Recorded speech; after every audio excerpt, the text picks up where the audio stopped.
Hello అండి, అందరికీ నమస్కారం. ఈరోజు మనం ఏ రాజేశ్వరి గారు రచించిన హతోస్ని అనే ఓ చక్కటి కథను విందాం. ఇక కథలోకి వెళ్ళబోయే ముందు మీకు ఒక చిన్న రిక్వెస్ట్. మీకు గనక మా వీడియోస్ నచ్చినట్లయితే లైక్ చేయండి, షేర్ చేయండి. మరిన్ని ఇంట్రెస్టింగ్ కథల కోసం మా ఛానల్ని తప్పకుండా సబ్స్క్రైబ్ చేసుకోండి. ఇక కథలోకి వెళ్దాం. వారం రోజులుగా దగ్గుతో బాధపడుతున్న ఆదిలక్ష్మికి ఆ రోజు కొంచెం జ్వరంగా కూడా అనిపించి ఒళ్ళు వెచ్చబడింది. పని చేయించే మనిషికి అనారోగ్యం అనిపిస్తే 2 రోజులు విశ్రాంతి తీసుకుని శక్తి పుంజుకుంటారు. కాని పనిచేసే యంత్రానికి సమస్య వస్తే దాని మీద ఆధారపడ్డవారి మనుగడ ప్రశ్నార్థకమే. ఆదిలక్ష్మి యంత్రం కాకపోయినా శ్రీనివాసరావు పాలిట అన్నీను. భార్యగా అతని జీవితంలోకి ప్రవేశించిన క్షణం నుండి అంతా తానే అయింది. పెళ్ళై 6 నెలలు తిరిగేసరికి అత్తమెచ్చిన కోడలై పొలం అజమాయిషీలు, డబ్బు లావాదేవీలతో పాటు మొత్తం పెత్తనమంతా చేజిక్కించుకొని ఎవరితోనూ మాట పడకుండా అందరితో శభాష్ అనిపించుకొని తమ ఆస్తులను తామర తుంపరలా పెంచింది. అంతేకాదు, ఆమె తన జీవితంలోకి అడుగుపెట్టినప్పటి నుండి ఉద్యోగంలో పదోన్నతి పొందుతూ మంచి పొజిషన్లోకి రావడంతో పాటు ఆమె ఆదిలక్ష్మి కాదు, తన పాలిట ధనలక్ష్మి అన్న నమ్మకం ఏర్పడిపోయి తన జీతాన్ని ఆమె చేతుల్లో పెట్టి నిశ్చింతగా ఉన్నాడు. ఆదిలక్ష్మి 5 పిల్లలకు తెల్లైనా చాలా ఆరోగ్యంగా చలాకీగా ఉంటుంది. తన ఉద్యోగం వలన పిల్లల చదువుల కోసమని పొలాలు అమ్మేసి నగరంలో నడిబొడ్డున మంచి ఇల్లు కట్టించి పిల్లలందర్నీ అభివృద్ధిలోకి తేవడమే కాకుండా అందరికీ పెళ్లిళ్లు చేసి బాధ్యతల బరువుని తలమేంచి సునాయాసంగా దింపేసింది. 2 కొడుకులు 3 కూతుర్లు విసిరేసినట్లుగా తలొక చోట ఉన్నారు. ఆఖరి కూతురు రమా పెళ్లి కూడా 6 నెలల క్రితమే జరిగి ఆమె కూడా అత్తవారింటికి వెళ్లిపోవడంతో ఇప్పుడిప్పుడే ఒంటరితనానికి అలవాటు పడి తను తన భార్య ఒకరికొకరు అన్నట్టుగా బ్రతుకుతున్నారు. తనకి ఏ లోటు చేయకుండా కంటికి రెప్పలా చూసుకునే భార్య అంటే అతనికి వల్లమాలిన అభిమానం. ఆమెకి ఏమాత్రం అనారోగ్యం వచ్చినా అశ్రద్ధ చేయక డాక్టర్ దగ్గరకు వెళదామని కోరుతాడు. కాని ఆమె వినిపించుకోక ఇంత మాత్రానికి డాక్టర్ ఎందుకు అని చిక్కా వైద్యాలు పాటిస్తుంది గాని హాస్పిటల్ మెట్లు ఎక్కడానికి ఇష్టపడదు. వారం రోజులైనా దగ్గు తగ్గకపోవడంతో భర్త పోరుపడలేక డాక్టర్ దగ్గరకు వచ్చింది. డాక్టర్ ఆమెను పరీక్షించి ఎక్స్రే, బ్లడ్ టెస్టు రాశాడు. వేడి చేసి దగ్గుతుంటే ఎందుకింత హంగామా? డబ్బుల కోసం డాక్టర్లు ఉన్నవి లేనే చెప్తారు. ఈ టెస్టులేమీ అవసరం లేదు, మందులొకటి వ్రాసివ్వండి చాలు అని విసుక్కుంది. అతడు ఆవిడ మాటలేం పట్టించుకోక డాక్టర్ రాసిచ్చిన టెస్టులన్నీ చేయించాడు. నువ్విక్కడే కూర్చో, డాక్టర్కి రిపోర్ట్ చూపించి వస్తాను అని ఆమెను బయట కూర్చోబెట్టి అతడు కన్సల్టింగ్ రూంలోకి వెళ్లాడు. కొంచెం సేపటికి శ్రీనివాసరావు బయటకొచ్చాడు. పద ఆదిలక్ష్మి, నువ్వన్నట్లుగానే టెస్టులు చేయించడం దండుగా. రిపోర్ట్లన్నీ నార్మల్గానే ఉన్నాయి, వర్రీ అవ్వాల్సిన పనిలేదు. మందులు వ్రాసిచ్చారు, 4 రోజులు వాడితే దగ్గు దెబ్బకి పారిపోతుంది అన్నాడు నవ్వుతూ. ఆమె జీవం లేని నవ్వొకటి నవ్వి అతడిని అనుసరించింది. ఒంట్లో నుండి శక్తిని, రక్తాన్ని తోడేసినట్లుగా పాలిపోయి ఉన్న ఆమెను చూసి కంగారు పడ్డాడు. ఏమైంది, అంత నీరసంగా ఉన్నావు? ఏమైనా తాగుతావా అని అడుగుతున్నా అతడి మాటలకు వద్దన్నట్టుగా తలాడించింది. ఎప్పుడూ ఏదో ఒకటి గలగల మాట్లాడే ఆమె తన స్వభావానికి విరుద్ధంగా చలనం లేనట్లుగా ఉదాసీనంగా ఉండటం చూసి ఇంకేమనలేక అతడు కూడా మౌనాన్ని ఆశ్రయించాడు. ఇంటికి వచ్చాక కూడా ఆమె ధోరణిలో మార్పులేదు. ఊరికే కన్నీరు కార్చడం, ఏమైనా అడిగితే శూన్యంలోకి చూడటం, తనలో తాను గొనుక్కోవడం. అకస్మాత్తుగా ఏమైంది ఈమెకి? ఎలా ఈమెను మామూలు స్థితికి తీసుకురావడం? అతడికేమీ పాలుపోలేదు. శ్రీనివాసరావుకి ఏనాడు వంటగదిలోకి అడుగుపెట్టే అవకాశం కలగలేదు. భార్య వేళకి వండి పెడితే తినడం తప్ప దాని వెనుకున్న కష్టం అతనికి తెలియదు. ఇప్పుడామె మంచం దిగక దాన్నే అంటిపెట్టుకుని గడుపుతోంది. మందులు వేసుకోమన్నా అనాసక్తిగా పక్కన పడేసి గది పైకప్పుకేసి చూస్తూ దీర్ఘాలోచనలో మునిగిపోతోంది. పోనీలే, ఆవిడికి రెస్ట్గా ఉంటుందనిపించి పనిమనిషి సాయంతో ఉడికేస్తున్నాడు. కాఫీ పెడుతుంటే పొరపాటున వేడిగా ఉన్న పాలగిన్నే పట్టేసుకుంటే చెయ్యి కాలిపోయినా తనకి పట్టనట్టు నిర్లిప్తంగా మొహం తిప్పుకొని గోడవైపు తిరిగి పడుకుంది. అతనికి చెయ్యి కాలిన బాధ కంటే భార్య ఉదాసీనత ఎక్కువగా బాధించసాగింది. మందులు దగ్గరుండి బలవంతంగా మింగిస్తే దగ్గు బాగానే కంట్రోల్ అయింది, కానీ ఆమె వైఖరిలో లేసమాత్రపు మార్పు లేదు. పెడితే తినడం, ఏమైనా అడిగినా నిస్తేజంగా చూడటం. ఇంక 2 రోజులు గడిచేసరికి దగ్గు తగ్గిపోయి శారీరకంగా కోలుకున్నా మానసికంగా కృంగిపోసాగింది. ఇక లాభం లేదనుకుని ఆమె ఆరోగ్య సమస్య తెలియజేస్తూ పిల్లలకి ఫోన్ చేశాడు. తక్షణం బయలుదేరుతున్నాం, కంగారు పడకండి అని పిల్లలు అనడంతో అతనికి జవసత్వాలు వచ్చినట్లయింది. ఆ సంగతి విన్నాక ఆదిలక్ష్మి మొహంలో వెలుగు తొంగి చూసింది.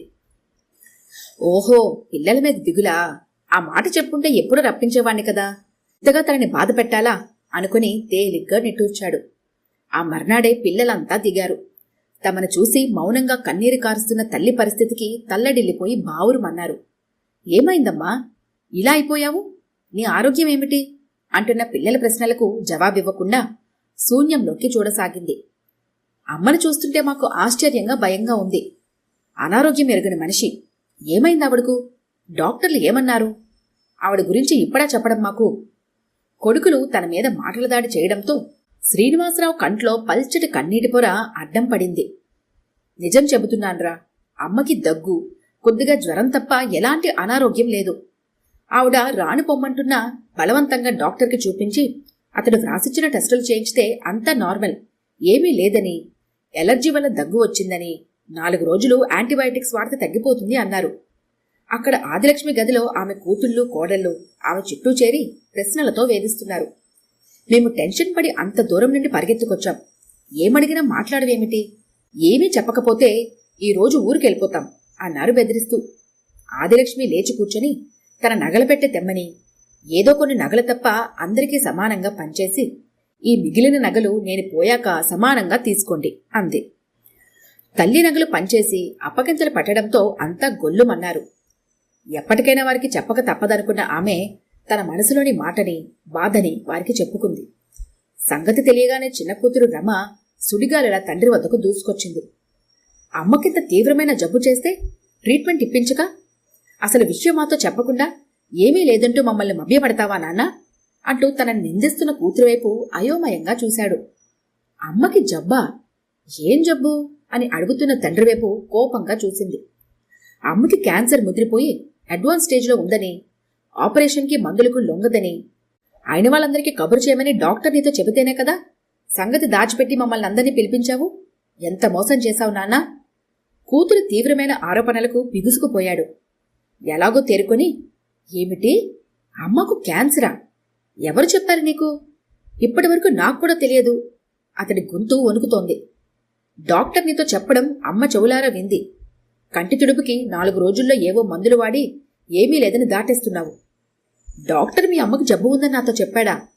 ఏం చెప్పాడో ఆవిడ్ని అడుగుదాం పదా అంటూ భార్య గదిలోకి వచ్చాడు. అతడికి జీవితంలో మొదటిసారిగా ఎప్పుడూ రానంత కోపం వచ్చింది. ఉన్నవి లేనివి చెప్పి పిల్లల ముందు తనను దోషిలా నిలబెట్టిన ఆమెను కోపంగా అడిగాడు. పిల్లలకు లేనిపోనివి చెప్పి మమ్మల్ని ఇంతగా బాధపెట్టి మా మతులు చెడగొడతావా? ఏంటి నీ ఉద్దేశం? ఇంతవరకు తెలివైన దానివి అనుకున్నాను, కాని ఒట్టి మూర్ఖురాలవని తేలిపోయింది. నిక్షేపంలో పిడిరాయిలా ఉన్న నీకు లేని రోగం చెప్పి మెంటల్ టార్చర్ పెట్టిన ఆ డాక్టర్ ఎవరు? వాడి మీద పరువు నష్టం దావా వేసి డిగ్రీ పట్టా రద్దు చేయిస్తాను. ఆవేశంతో రంకలేస్తున్న భర్తను చూసి ఆదిలక్ష్మి భయపడిపోయింది. ధైర్యాన్ని మాటలను కూడదీసుకుంటూ అంది. ఆ రోజు నన్ను బయట కూర్చోబెట్టి డాక్టర్కి రిపోర్ట్ చూపిస్తానని లోపలికి వెళ్లారు కదా, డాక్టర్ మీతో ఏమన్నాడో ఒకసారి గుర్తు తెచ్చుకోండి. నేను కూడా లోపలికి వద్దామని లేచి డోర్ వద్దకొచ్చాను. అప్పుడు డాక్టర్ మాటలు వినపడ్డాయి. లాభం లేదు, చాలా ఆలస్యమైపోయింది. బ్రెస్ట్ క్యాన్సర్ బాగా ముదిరిపోయి బ్రెస్ట్కే కాక మిగిలిన అవయవాలకు కూడా వ్యాపించింది. మీరు చేసిన ఈ నిర్లక్ష్యం ఖరీదు ఒక నిండు ప్రాణం. ట్రీట్మెంట్ ఇప్పించినా డబ్బు దండగ తప్ప ఫలితం ఉండదు. మహా బ్రతికితే 10 రోజులు అంతే. అయిన వాళ్ళని పిలిపించుకుంటే కడసారి చూసుకుంటారు. కాదు కూడదు అనుకుంటే మీ తృప్తి కోసం హాస్పిటల్లో జాయిన్ చేయండి. లేదంటే ఇంటి దగ్గరే అయిన వాళ్ల మధ్య గడపదలుచుకుంటే మందులు రాసిస్తాను అన్నాడు. నేను విన్నది అబద్ధమా? భార్య మాటలు విన్నాక అంతవరకు పడుతున్న టెన్షన్ చేత్తో తోసేసినట్టయి పెద్ద పెట్టున నవ్వాడు. అంత ఖచ్చితంగా చెబుతున్న తల్లి మాటలకు అవును నిజమే, ఈ విషయం మీతో చెప్పలేకపోయాను, నన్ను క్షమించండి అని అతడు దుఃఖిస్తాడనుకుంటే తండ్రి పకపకా నవ్వడం వారికి ఆగ్రహాన్ని తెప్పించింది. మీ అమ్మ మాటలు నిజమేరా, డాక్టర్ అన్న ప్రతి మాట యథార్థం. చిద్విలాసంగా నవ్వుతున్న తండ్రిని చూసి భయంతో నోరు తెరిచారు. శ్రీనివాసరావు కాస్త మంచినీళ్లు తాగి స్థిమితంగా కూర్చొని చెప్పడం మొదలుపెట్టాడు. ఆ రోజు డాక్టర్ అన్న మాటలు మీ అమ్మ విన్నదనే సంగతి నాకు తెలియనే తెలీదు. కనీసం దాని నిజానిజాలు నన్ను కూడా అడగక తనలో తానే కుమిలిపోతూ మీ అందర్నీ రప్పించాక తన బాధ మీతోనైనా చెప్పింది. లేకుంటే తను పెంచుకున్న భయాందోళనలు ముదిరి పాకాన పడి ఏ డిప్రెషన్లోకి వెళ్లి గుండె బ్రెయిన్లకు ఎఫెక్ట్ అయ్యేది. తండ్రి మాటలకు తికపకపడి నసమాని అసలు సంగతి చెప్పు నాన్న అన్నారు అందరూ అసహనంగా. ఆ రోజు ఏం జరిగిందంటే, నేను రిపోర్ట్ తీసుకుని లోపలికి వెళ్ళానా, అప్పటికే లోపల ఇంకెవరో పేషెంట్ వాళ్ళ తాలూకా వారు ఉండటంతో వెనక్కి వచ్చేబోతుంటే ఆ డాక్టర్ నాకు బాగా తెలిసినవాడు కావడంతో నన్ను పిలిచి విష్ చేసి, పర్వాలేదు కూర్చోండి, వీళ్ళని పంపించి మిమ్మల్ని చూస్తాను అని నన్ను కూర్చోమని అంతకు ముందున్న పేషెంట్ తాలూకు రిపోర్ట్ని చూడసాగారు. తన చెయ్యి దాటిపోతున్న కేసు చూస్తే ఏ డాక్టరైనా ఇరిటేషన్ బాధగా ఉంటుంది. బహుశా అంతకుముందే ఆ పేషెంట్ని హెచ్చరించినా పట్టించుకొని ఉండరు. అందుకే డాక్టర్కి కోపం వచ్చి పెద్ద గొంతుతో మాట్లాడాడు. అవి బయటకు కూడా వినిపించి ఉంటాయి. అంతకుముందే నేను లోపలికి వెళ్లడంతో ఆ జబ్బేదో తనకే వచ్చి 10 రోజుల్లో పోతున్నట్లుగా మీ అమ్మ అన్వయించుకుంది. అర్థం లేని భయాలతో తను భయపడి మనల్ని భయపెట్టింది. మరి నేను లోపలికి తొంగి చూస్తే మీరొక్కరే కనిపించారు, మందు వ్రాసివ్వండి అంటున్నారు అంది ఇంకా మొగుడి మాటల మీద పూర్తిగా నమ్మకం కుదరక. తొంగి చూడటం దేనికి? అప్పుడే లోపలికి వచ్చి డాక్టర్ని కలిస్తే నీకు అనుమానం వచ్చి ఉండేది కాదుగా. ఏమోనండి, అంత దూరం ఆలోచించలేదు. డాక్టర్ మాటలు విన్నాక అవన్నీ నా గురించే అనుకున్నాను. అదీకాక మీరు అసలు విషయం నాతో చెప్పక దాచిపెట్టారని కోపం కూడా వచ్చింది. పిల్లలకు నగలు పంచేసి మీ గురించి అప్పగింతలు పెట్టాను. జరిగిన విషయం పూర్తిగా అర్థమయ్యాక అనుమానపు మబ్బులు విడిపోవడంతో ఆ కుటుంబ సభ్యుల మధ్య నవ్వుల జడివాన మొదలైంది.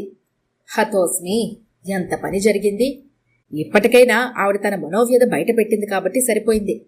లేకుంటే ఆవిడ మనసులోనే తన బాధని, భయాన్ని అణుచుకొని ఉంటే మనోవ్యాధి ముదిరి చివరకు ఏమయ్యేది?